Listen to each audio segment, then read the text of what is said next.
Okay, so here we go. This is a review of WrestleMania X7. That sounds a lot better. WrestleMania 17 from Houston, Texas, the Astrodome. 67,000 fans. This did over 1 million pay-per-view buys. We have Stone Cold Steve Austin and The Rock in the main event. And Alex is here with me because he wasn't there live. True Slayer was there live, but Alex actually watched the show live. And at the time, I really hadn't got back into wrestling yet. And, I was a little bit late to the party, but I would still say WrestleMania X7 is my favorite WrestleMania ever. And I still think it's the best pay-per-view that the WWE's ever put on. And I don't really have any live, connection or bias towards it. So I think that says a lot about the show. So Alex, when we go back to April 1st, April Fool's Day, 2001, do you have any personal memories of this show? Well, I had just gotten back into it probably the September before this when Austin came back. Because I remember, I loved Austin. And then he was out for a year with his injury. And when he came back, it was such a big deal. Like people couldn't wait to see Austin come back. And I always feel like when you were out at that time, it felt a little bit longer. It felt like forever. Because he was the man, before he left. And so it felt like forever. And while he was gone, obviously The Rock kind of became the number one babyface in the company, and he was super popular, and Triple H became the top heel, and a lot of really cool things happened. You had Benoit and Jericho come in while Austin was gone. Kurt Angle. Yeah, Kurt Angle too. You had some great talent come in, and then Austin coming back into the fray. And so leading up to this WrestleMania, everybody knew that most likely Austin was going to win the Rumble. And so coming into this pay-per-view, there was just a lot of momentum and a lot of excitement for Austin Rock. And they've just, even though we had seen it before 2 years earlier, this was a different Rock. Right. Yeah. No, this is an example of definitely the right decision going with the rematch. This isn't like Rock Cena where you don't really need to see it again. Rock had elevated himself in 2 years from, a debatable mid-carder. Mm-hmm. I remember there was rumors that Shawn was trying to keep him out of that main event, to undisputed top 3 legend of all time in 2 years. Yeah. So it's Austin versus Rock at this stage. It had a sexiness to it. It had a different taste to it than WrestleMania 15. Right. Yeah. Much different because The Rock he had like some cheers, but it was still mostly boos. It was still, he was a heel and he wasn't The Rock yet. And by the time X7 rolled around, he was. Yeah. I mean, you could argue. I would say in the realms of pro wrestling, he didn't eclipse Austin, but in terms of like mainstream popularity, it's arguably he did. Yeah. So I would definitely say that. Exactly. Yeah, right. He was just getting bigger and bigger. But that's what I remember, just being so excited for that match. Okay, so let's get right down to it. We start off with the bang. We have Jericho defending the IC title against William Regal. I like this match. I thought it was fast-paced. I thought Jericho sold the shit out of the shoulder. Regal applied the Regal stretch. The Lionsaw finish, it felt a little bit too rushed for me, but while this lasted, I thought it was cool, and I didn't have necessarily a video package, but I like a lot of the stuff that they did with Jericho dressing up as Doink. And, Jericho peeing in William Regal's tea, and, Regal playing the not goody two-shoes, but snobbish commissioner. I thought Jericho and Regal actually had a lot of chemistry. Yeah. No, Regal's great and for an opener in WrestleMania. I wouldn't think that, but he really was, and he was always so physical and stiff, and would really surprise you with these really good, like, short matches. Yeah. I definitely think I think Jericho was probably the best opponent Regal had other than Benoit. I'll definitely say that. And it's funny because Regal actually opened up WrestleMania against Rob Van Dam the very next year, which was also a good match, pretty much on the same level. Yeah. But it shows you how far Jericho still had to come. To open up WrestleMania 17, and then he closed WrestleMania 18. So that's a pretty far leap, within 1 year, right? They should have done that every year. They should have had Regal open up the wrestling for like 5 years in a row against whoever the high flyer was. No, I just think it would.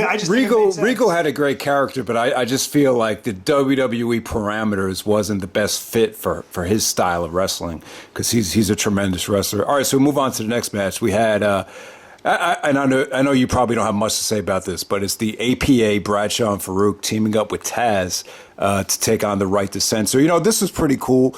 Bradshaw was in his home state, so he got the nice feel-good win. I think he countered the Ho Train into the clothesline from hell, but ultimately I don't think Tazz really... Tazz didn't really look too dominant out there. It wasn't like an ideal WrestleMania performance from him. But, this was probably one of the worst things on the show, but it still kind of kept the card moving at a good pace. Next up, we have Big Show taking on Kane and Raven. I believe Raven's the hardcore champion.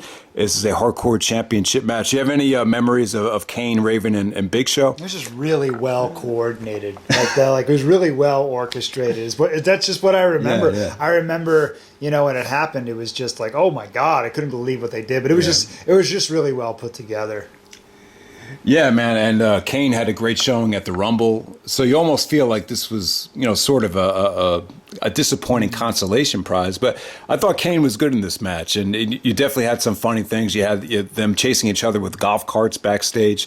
I think, Kane actually wrapped Raven around in a hose and actually threw him through the glass. I mean, they got pretty crazy. I think Big Show's facial expression was funny as hell when Kane went to chokeslam him.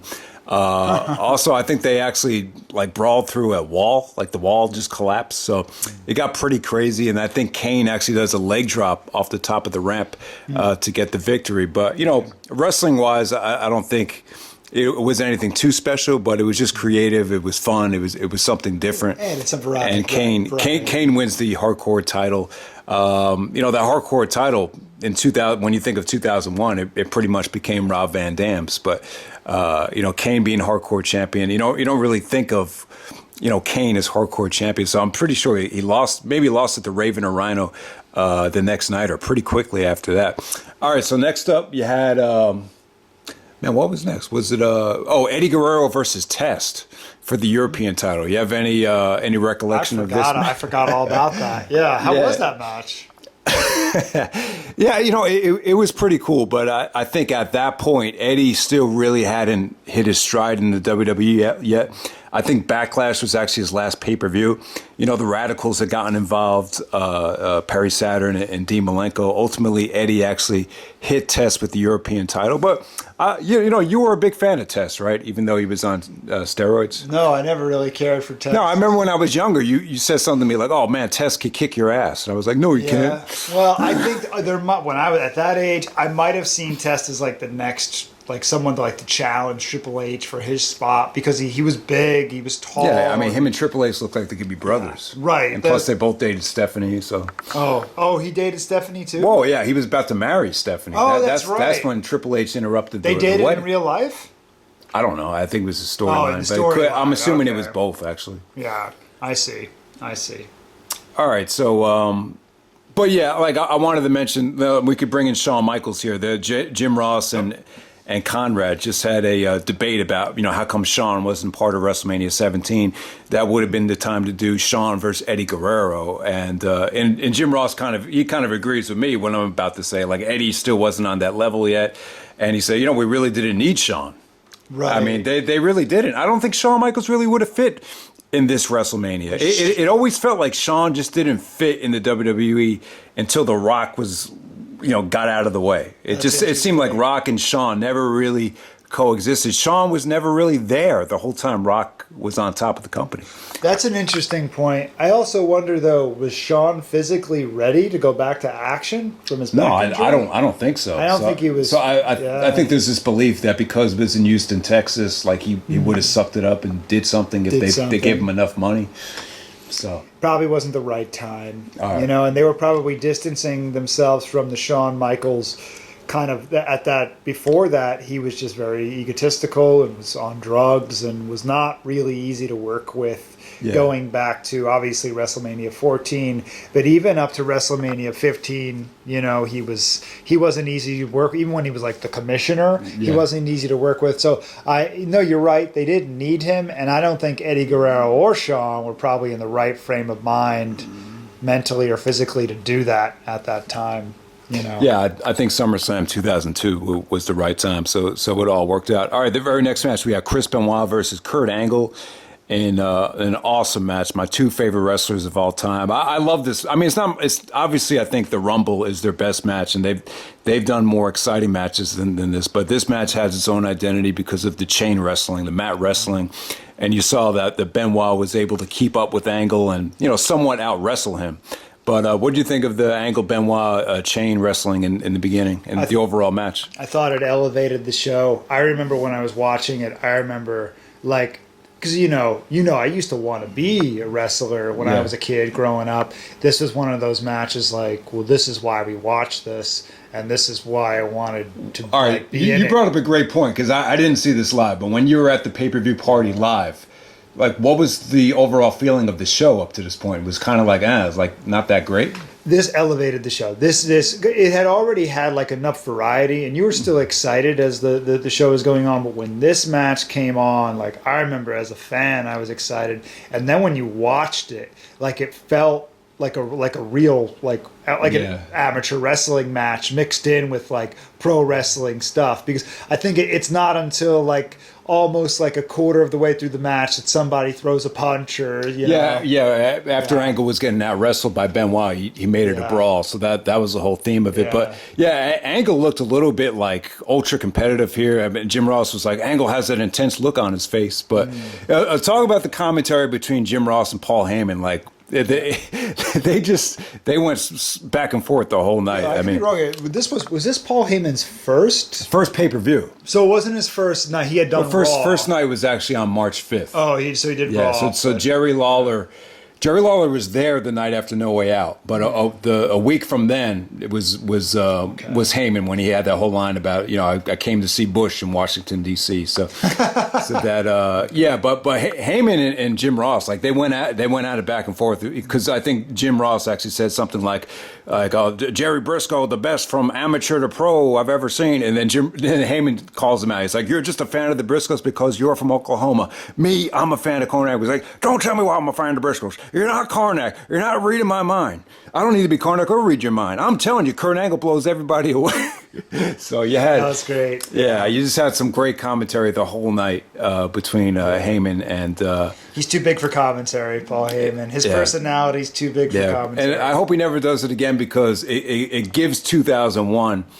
its own identity, and that's what I love about it. But talk about the Angle Benoit stuff. I mean, were you a fan of the ending of the match and everything? Yes, no, absolutely. The whole thing is it's one of those perfect matches. I like the ending because even Heyman said it ties into the chain wrestling, how it was all about leverage. Right. So I do like the ending. Totally. And great stuff. I don't think Angle was necessarily at the top of his game, and I will say this: I think Benoit, as much as I love Angle, and I'm Angle's biggest fan, I would say that Benoit is a better pro wrestler than Angle, because I feel like when Angle was growing up, him not being a pro wrestling fan, it was a gift. It was a gift in terms of him winning the Olympic gold medal. I think if he had become a wrestling fan, I don't think there's any way in hell he would have won the Olympic gold medal, because pro wrestling could be such a distraction. So I'll say that, but it's also a curse to Angle too. Because I feel like for as good as he was at mat wrestling, at being an athlete, I just don't feel he was, as sharp as a guy like Brett or as sharp as a guy like Benoit. I just feel like because they grew up in the business, they were able to do the little things a lot better than Angle in terms of selling, in terms of execution. I mean, would you agree with that? Yeah. Oh, absolutely. That's a really, really good point, because there's such a difference between the amateur and the professional entertainment side of things. It's about making those strikes and those kicks and those little things that you do feel real to the audience. Right, you're bringing in this believability, this combination of believability and reality through your art. Just the way Benoit does a snap suplex, or just the way Brett will do an elbow drop. It just has a flawless execution feel to it. Yeah, I do give Angle credit though, because he learned how to do some of those things incredibly They threw him into the fire. Yeah, he just did a video about his rookie year with Conrad, and he talked about how he had no experience when they threw him in that Survivor Series match. Yeah. Oh, yeah. But I think you do make a good point about some of the things, especially before this match, before this year, you could see the green areas of how he would move and how he would whip somebody into the corner. It wasn't as crisp as it became later on. Right. There was always he's goofy. Kurt Angle's goofy. There's something goofy about the way he runs. When he came out of No Way Out, you were like, he's a goofy son of a bitch. He is so. But that's what makes him great. It's the versatility, that the dumb jock type of look. You know, I love that they went with that character after King of the Ring. I mean, I just thought it was great. But yeah, man. I mean, I'm sorry you got carried away on Angle and Benoit, but yeah, like great match. Kurt Angle. Yeah, I mean, it's a great match. It really, probably would have stole the show from any other WrestleMania, but this is a tall order to steal the show on a show like this. All right, so let's move on to. I think it was Chyna versus Ivory. Yeah, you don't have to say anything for this, but the Chyna pretty much won the belt back. She squashed Ivory. I mean, I'll just say this. I just think it's a shame that they didn't bring her back. I don't think Chyna would have necessarily fit in the invasion, but the bottom line is, when she sold more Playboys than anybody. She had a New York Times best-selling book. I just feel like, she was an inspiration for like little girls in the audience. I think she definitely deserved to be back. But the problem is, I just feel like, that it's a way to create career suicide. If you date Triple H or you try to if you don't stay away from Triple H. So I don't know what went on there, but it's just, I do feel bad for her, and I feel bad for the way her career went after this. But yeah, man, let's just move on to. So yeah, I think Chyna's last match was at Judgment Day. Yeah, God rest her soul. She looked incredible. I mean, the combination of femininity and masculinity in this. This woman, she was kind of one of a kind in that way, and I don't think anybody appreciated it. She was probably like the Andre the Giant of like women, right? Yeah, that's a good. She had that vibe. Yeah. All right, she didn't get that respect.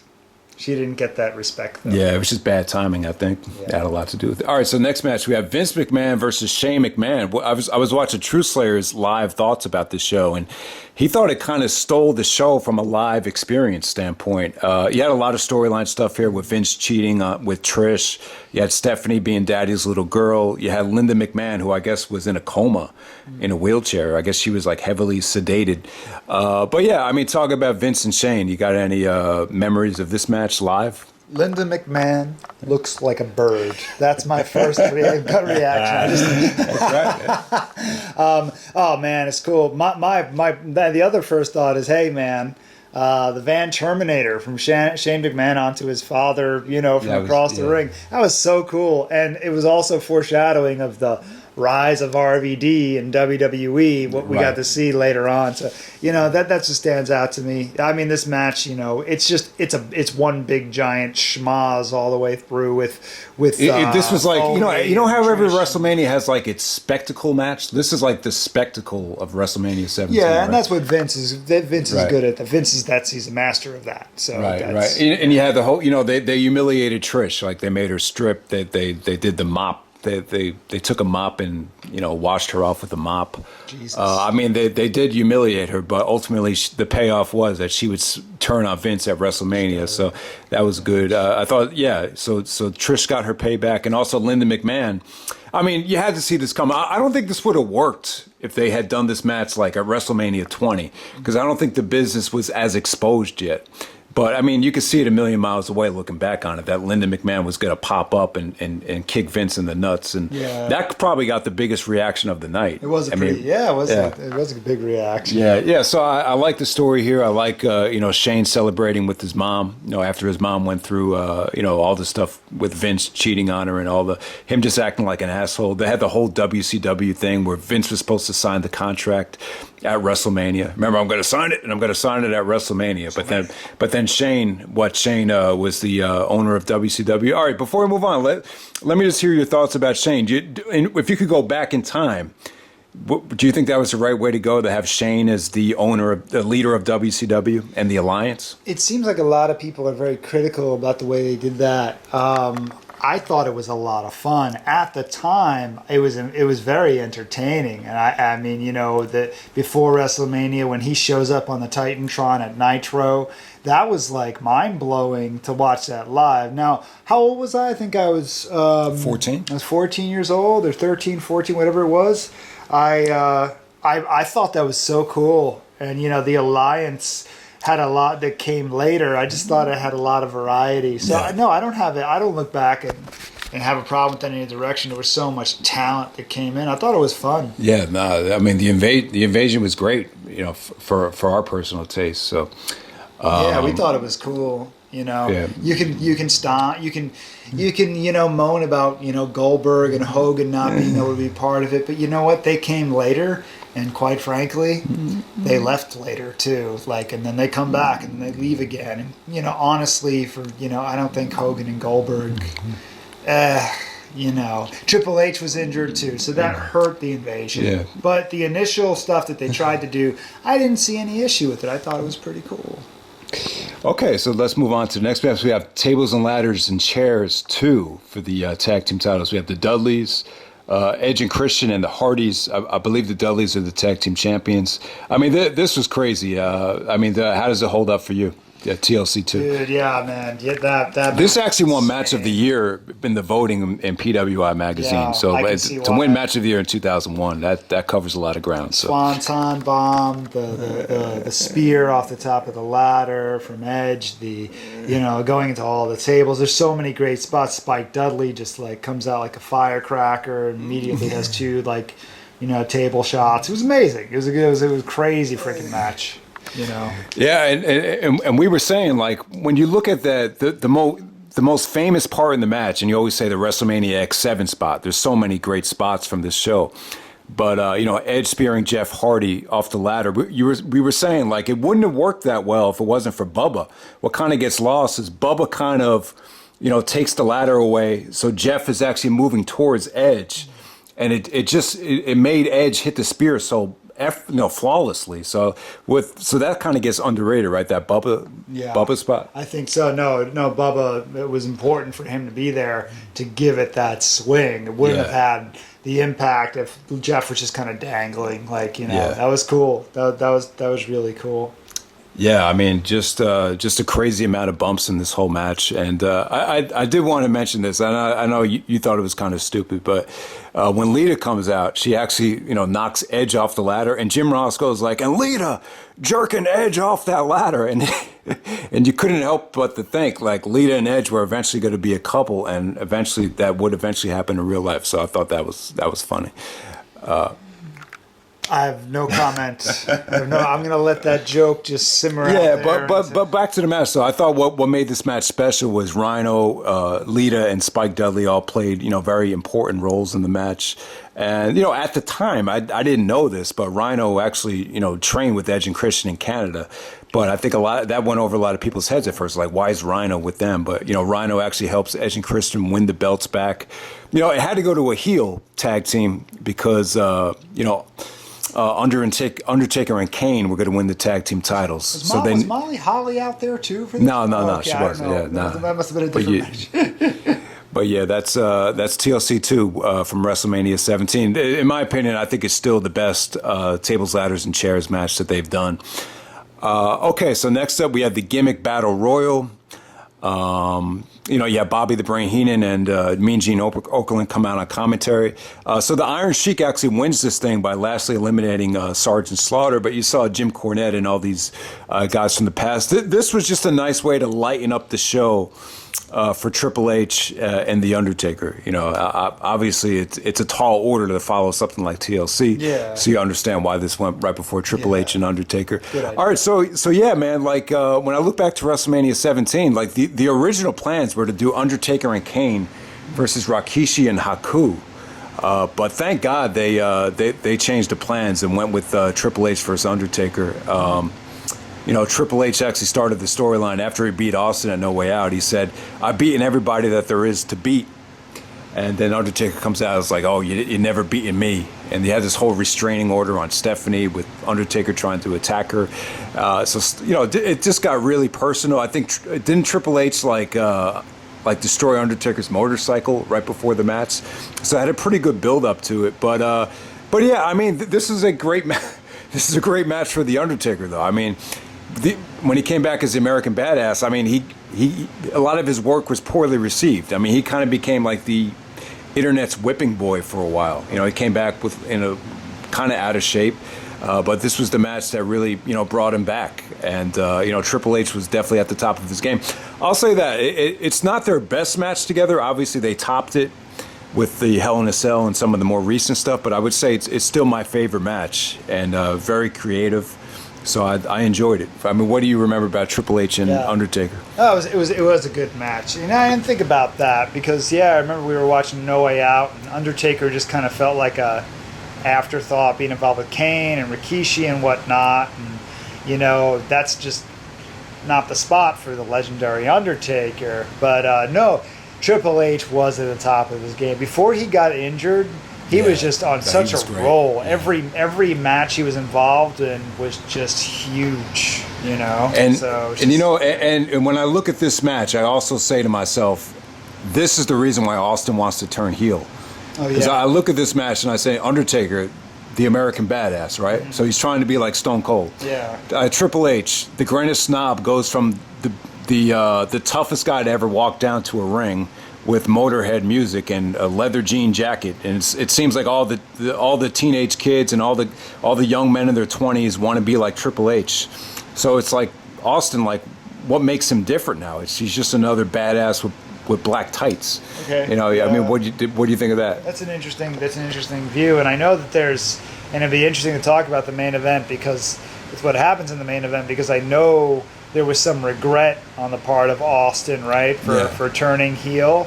But my God, that's a good point. The other people had risen up, and not taken his place, but they had certainly, kind of come into their own in that badass attitude era, way. So I could see that. Did Austin was that his choice to turn heel? It was like he asked for it? He felt like he was stale for years, Yeah. So that's wow, that's really interesting. Yeah, because it did. I mean, the heel turn is just amazing, And I remember when I watched this match at the time, the Austin Rock match, I was heartbroken. Yeah, right. I was heartbroken. I couldn't believe it. And unfortunately, I was watching it with a group of people who you really couldn't express yourself with because they were just apathetic people you couldn't just be yourself around. But that's another story.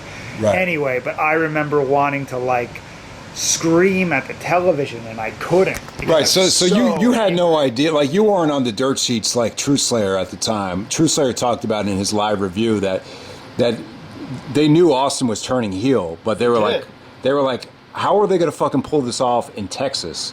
Right. And then when it did happen, they were like, well, they did a pretty good job of it. Right. But back to Triple H and Undertaker though, man. Do you have any memories of this match in terms of the quality? Or I do think that whole spot where Triple H actually takes the sledgehammer and counters the last ride and he splits Taker open by the head. I thought that's one of the most creative. To me, that's another spot where you could call it that WrestleMania X7 spot, because they did it with Batista and Triple H a couple years later, where Triple H tried to do it and Batista powerbombed him before he was able to do it. So it was like they counted the WrestleMania 17 spot. So I love that. Plus, it was the only time Triple H said he used a fake sledgehammer, but the foam gave way and the wood cracked open Undertaker's head and he was gashed open from the head. So I thought that was cool. Shit. Yeah. So they did a lot of cool things here, man. They also abused the shit out of the referees, like Undertaker and Triple H. I think Undertaker assaulted the referee, just because he didn't count to 3. So that kind of came into play later. Taker actually wins with the last. I love the finish though, because Undertaker, Triple H is talking trash, right? And then Taker just hits the last ride out of nowhere while Triple H is above him. So I thought it was a pretty creative finish. Plus, they did some crazy stuff by the scaffold. Remember, Undertaker choke slammed him off the scaffold in the middle of the ring. See, True Slayer talked about in his live review, a lot of people couldn't see what was going on because it was like on the other side of the arena. So sometimes when you do stuff like that, it's hard to see.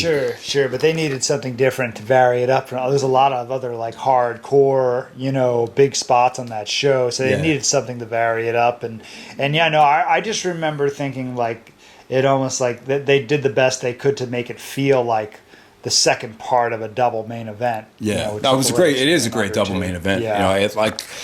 This might have been the best double main event in WrestleMania history when I think about it. I mean, I have to go back and really examine it, but it could be. All right, so let's go to The Rock versus Stone Cold. So Rock won the belt from Angle at No Way Out. Austin won the Royal Rumble. Everyone pretty much knew this was going to main event WrestleMania 17. Let me ask you, what was when you were there at the pay-per-view party? Like, what do you remember about like the reaction? Like, what got the biggest reaction of the night for you? I think the kickouts, kicking out of the stunner as many times as The Rock did, and the Austin kicking out, because this was the first time guys had kicked out of their finishers, that I remember, as much as they did. Yeah. And that became, in my opinion, that got kind of oversaturated. When you look back to Michaels and Austin, like even if both guys were healthy, would they have gotten the green light to have like this type of finisher fest? It's a question mark. So yeah, I mean, without a doubt, I mean, Rock, like I've never seen a babyface like Rock like kick out of like everything. Like the way they booked this match, like they were trying to make Rock like out to be like the he already was the guy, but like the top level babyface. Like when I watch this back, it definitely feels like they were building towards a rematch. But with The Rock as the full babyface and Austin as the heel. Like it definitely feels like that. That would have been cool. But of course, The Rock goes to Hollywood after this. But I actually think that would have been really sweet to see that happen. Well, just so much shit happened that next year that they never were able to do it. The irony is the next time we see them fight each other, The Rock is the heel and Austin is, I guess, the face. Yeah, right. Which is awesome. But still, it would have been cool to see that, like at SummerSlam or Survivor Series. Right, and you made me think of The Rock. Like, the Rock got some heat here. Like, Austin was definitely the favorite, but nowhere near the hate that Rock got at WrestleMania 18 against Hogan. Like, the Hogan match, that was like hatred towards The Rock. Yeah. But this match, it was just, I would definitely say The Rock had like a lot of fan support. It was more like 60-40, I would say. Right, because they were still in Texas. Yeah. Yeah, no, it still really worked. But in terms of WrestleMania main events, does this hold up for you as like top 5? Just that level of star power at that time. And one of the coolest things about this WrestleMania, correct me if I'm wrong, they didn't get into celebrity stuff. No. Well, no. At the time, Vince said in 2000, he said our stars are celebrities, so they went away from that. And they were smart. And this one, it really feels that way. Because when The Rock and Austin come out, you feel like you're watching. I like this time because it's anti-celebrity, and it's also like. I remember even Wayne was like, why do you always talk about the wrestlers from the past? It seemed like people that were watching the product were just fully locked into what was going on now. It was like an anti-nostalgia era. So I do like that about the show. Yeah, no. And then WrestleMania 18 is like this nostalgia fucking heaven, that show. Yeah, and our culture became very nostalgic with the because maybe because of YouTube, maybe just because of the way media is. I think some of the shows that are produced now, I think they're produced to be somewhat forgotten after you watch them. Now that's just my opinion.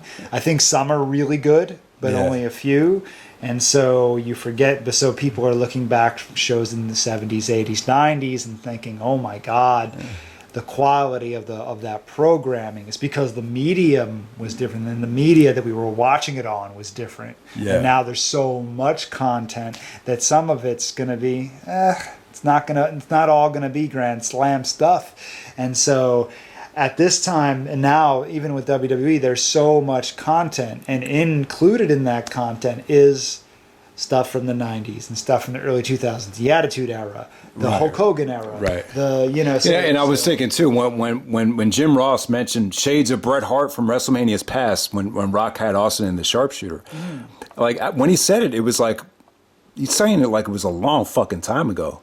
Like he's saying, but like if someone said that now, it's like, oh yeah, we've seen classic Bret versus Austin a million times. It's like it just seems like some people were like that. There wasn't as much the footage wasn't as accessible back then, and I think that's why it felt like so long ago. It's when been he said shown that. so many times Yeah, I think too, on some of their regular programming, and so it felt, everything felt like it had been a long time. It felt like there was a whole lot of investment going on in between these different shows. Right. And so I forgot that he said that, but I love that commentary, because yes, you can't not see a sharpshooter and not mention Bret Hart. And then once again, Paul Heyman and Jim Ross get into it here. He's like, and now, Stone Cold's biggest fan has to witness the dream die here, and he's like, well, what should I do with my relationship with Austin? And then Heyman's like, well, I'm sick of how biased you are against Stone Cold. We could do no wrong, so they definitely got into it about Jim Ross being biased towards Austin. But Vince comes out, and I think at the time, I think maybe some people forget, the whole Vince and Austin storyline was still fresh in people's minds. It was just like, it was illustrated to the fact that they hate each other so much that, Austin would never dare sell out to Vince. So, I mean, just talk about your overall gut feeling at the time. I mean, obviously you had to keep the emotions hidden in, but what was your feeling at the time when you could definitely notice that Austin was doing whatever it took to win the championship, even if it meant, getting help from Vince? Yeah, just the change in Austin, his facial expression. He like takes the chair from Vince and he gives him this like maniacal look. It was just like, it was heartbreaking. Yeah. For when I was that young, nowadays it's not as big of a deal, but at that time it was heartbreaking. And I would love to know, I'm sure they told JR, but wouldn't it be fun if they didn't tell JR? Because the way JR reacts, he was like, he sold his soul to the devil. He sold his soul to Satan himself. No, but the best line is when he's like, son of a bitch, I can't believe this. Yeah. It's almost like he didn't know. I'll tell you, like Jim Ross, WrestleMania 14 and 17, Jim Ross had like some of the best calls. The Tyson punch to Michaels, where it's like, Tyson. Yeah. And then the son of a bitch, I can't believe this. I really want to know if it would be so. He probably knew, but it would be, and that just shows how great. Well, according to Truth Slayer, the whole world knew that Austin was turning heel. If you were on the internet, it was just how was it going to be executed. But I thought it was cool though, because when you look at The Rock and Triple H, they had pretty much took the WWF to new heights, as they would say. So I would imagine, like, if you're in a neck brace a whole year and you see the company still having success, it might make you a little bit bitter. So I think it's naturally it's a story that you want to tell. So I like that. I even like when The Rock comes out with the title and he's posing, like you can see Austin's look, like he's looking at The Rock like he just can't believe this fucking guy eclipsed him. Like he's like the Rocky Maivia, this is the guy that's going to take my spot. It's like just the way he's looking at him before he starts punching him was just a lot. That was a lot of fun. Yeah. But I just have a couple gripes with the match. Number one, when Austin comes out, he has a huge fucking cut on his head. And I'm just like, man, Steve, you couldn't do a better job of bandaging it up. Really? So obviously you could see the blade job before it even happens. Oh, shit. So that's one thing about it. Maybe he was sweating a lot. And I hate Austin's version of the sharpshooter. It looks like he's taking a shit in the woods. I don't know what that was, but yeah. Other than that, though, I love Austin's intensity. I like the fact that he was aligning. I like Vince and Austin as a team. I like that better. And I think Austin turning heel did wonders for his personality and his charisma. And I think when you look at the pop he got at Invasion, like the Austin, being able to experiment with all these different personalities actually helped him. I feel like the pop that Austin got at Invasion, like it felt like everybody was like, could put yourself in that position. So fired up. Yeah. No, when he was at the bar and he didn't want to fight and he was drinking and then he decided to fight, it was like everybody could sympathize with that feeling of being depressed. On that Raw, when he came back out to help the WWE guys, the crowd lost their minds. Like people were throwing their fists in the air, like they wanted to jump into that ring. It was so everybody was so like ready to just fight, know. And when he turned his back again at Invasion, it was like Oh my God, it was so frustrating. It's funny because I love the whole go home stuff for Invasion with Austin, right? Yeah. But at the same time, when I look back at Austin's heel work, I'm going to say the better stuff came during the Alliance. Yes. I'm going to say that because I think the first month, especially when Triple H was there, I think it got off to a rocky start. It was weird. Yeah, the whole what turned people off the most was him, acting scared.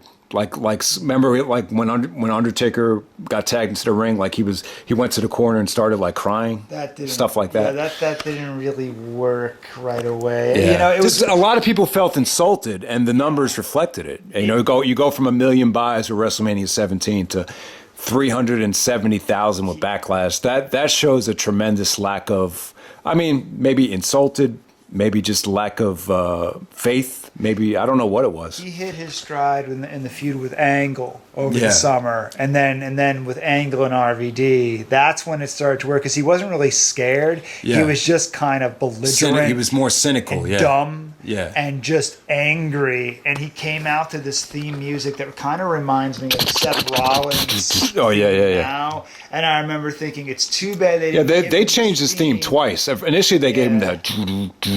It's like slow. Oh yeah. And then by SummerSlam, they gave him that.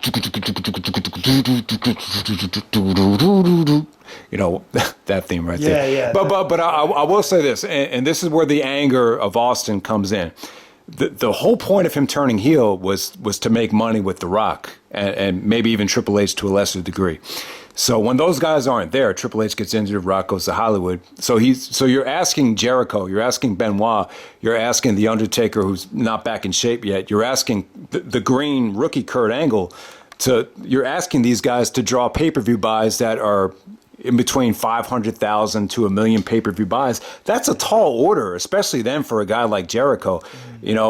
Obviously a guy like The Rock could do a 500,000 easily if you put him in the main event. But to ask, some of the guys that are trying to make the transition from mid card to the main eventer, it was a tough time. And I think that's what probably bothered Austin more than anybody. The whole point of him turning heel was, Rock had solidified himself as the top face, and you really never got to see the rematch with Austin as the heel, Rock as the face. Other than you could argue Survivor Series was the blow off of that whole thing, but yeah, man, that's where I think more than anything, that's where Austin being unhappy.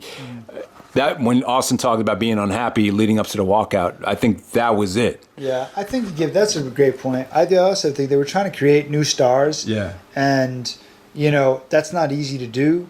Obviously, Triple H going down with his injury affects things, right? Because Triple H probably would have taken Angle's spot. Probably. Some people do think that. Which I'm glad. I'm glad that didn't happen. Yeah, but I also think that The Rock does come back for SummerSlam. And so you do have Rock and Austin in there, just not facing each other. The Jericho, tries to make a big, push, wins the world title, ends up becoming the first undisputed champion after that. So they're trying to create new stars slowly while Austin is doing this heel thing. Yeah. And some of it worked and some of it didn't, Yeah. So but it was a huge the actually seeing it happen was monumentally entertaining from a drama standpoint. Yeah, I always like it when guys are heel. In most, not all cases, but most cases, I feel like that's when they're able to be themselves, especially with Austin, especially with The Rock. So I definitely like to. All right, so we'll wrap it up right now. I kind of got carried away. We didn't necessarily keep this short, but it's WrestleMania 17. I've never done a review of it, so I'm sorry if I got carried away. But Alex, let me ask you. So it's my favorite WrestleMania of all time. Would you agree with that, or not really? It's probably one of the most memorable. Right, you would definitely put it in your top 2 or 3. I think one of the reasons. But what's your favorite right now? It's not my favorite because it's missing Mr. WrestleMania. It's missing the Heartbreak Kid, Shawn Michaels. We didn't need him. We didn't need Shawn. He acts like an ass. And that may be that he wasn't needed for this one. But I think that's one of the reasons why 19 is one of my favorites, is because that whole show from top to bottom was just really well booked. And all right, cool. Seeing him come back to WrestleMania against Chris Jericho of all people. Right. Okay. And then all right. No. I love. Don't get me wrong. I love WrestleMania 19. I actually was there for you with that. that. And we did have our own pay-per-view party, and it's a great experience. And maybe we'll talk more about that when we do the review. But with I'll just say this. I like WrestleMania 17 more because it left me feeling, when I put myself back at that spot, it leaves me feeling more excited about what's about to happen. And WrestleMania 19 doesn't do that for me as much as WrestleMania 17. And I feel like this show just has more of its own identity with the Limp Bizkit My Way theme song, and just everything just flowed together. Like True Slayer even said this in his review, and I never thought about it. He said, when you look at the show as a whole, like certain matches away from the show, like it's not that great, but the show as a whole, it just ties together so well. So I don't necessarily totally agree with that, but I could understand where he's coming from with that. It reminds me of WrestleMania 6. WrestleMania 6, now if you look at any of those matches, pick them apart besides Hogan and Warrior, you're like, well, okay, what's so great about this? But as a whole, the show just, for some reason, was just well booked. The matches were well paced and well timed. I agree with that. Yeah. WrestleMania 6 as well, because when you look at the star ratings, there's really not a lot to choose from. But the show as a whole, like there's so many interesting characters at that time, so I would agree with that. Yeah. But yeah, man, that's WrestleMania 17. I think we'll wrap it up now, and that's pretty much it. All right.